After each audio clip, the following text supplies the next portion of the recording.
Trop tard, cet appartement est déjà vendu. En vente depuis 8 mois, cet appartement restait sur les bras des propriétaires. Seulement 10 visites et aucune offre. C'est alors qu'ils ont rencontré Myriam Cochard, homestagiste à Nantes, qui les a convaincus de changer de stratégie de vente. Nouvel agent immobilier, nouvelle présentation du logement et nouvelles photos. Une fois le salon réaménagé, les visiteurs sont séduits par son volume et sa qualité, alors qu'auparavant, ils se dirigeaient directement vers la fenêtre, découvrir une vue peu flatteuse. L'ancienne salle à manger, qui était devenue un bureau, a retrouvé sa fonction première. Dans toutes les pièces, elle a apporté du mobilier et des accessoires soigneusement choisis pour donner une ambiance douce, chaleureuse et agréable.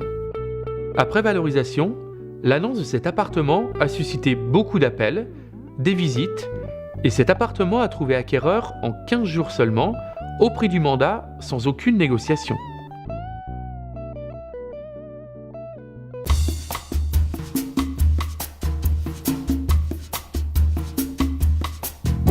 Dans quel type de logement le homestaging est-il utile ? La réponse est claire.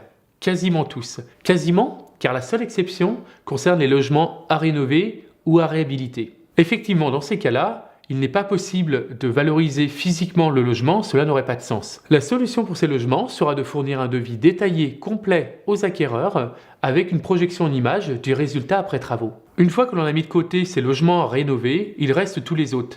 Et là, le homestaging est utile et efficace. Que ce soit un appartement ou une maison, qu'il soit vide ou occupé, que le logement vaille 50 000 € ou plusieurs millions d'euros. Vous vous souvenez, le homestaging permet de valoriser un logement sans travaux pour faire ressortir ses qualités, faciliter les visites, aider les acquéreurs à voir les volumes, les superficies, la luminosité, la circulation, bref, ce qu'ils cherchent quand ils viennent visiter un logement. Il n'y a donc aucune raison pour que certaines catégories de logements ne puissent pas bénéficier de cette prestation.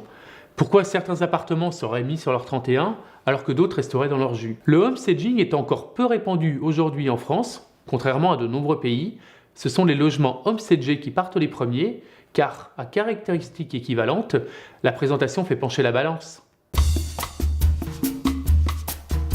Excellent conseil, utilisation optimale du mobilier existant pour la mise en place de nouveaux aménagements, choix judicieux pour une valorisation des pièces. Témoignage d'un propriétaire à propos d'une prestation de Sonia Oko, experte en homestaging à Rennes. Retrouvez en continu ce que pensent les clients du homestaging sur immoadvisor.fr, site d'avis clients certifié sur les professionnels de l'immobilier.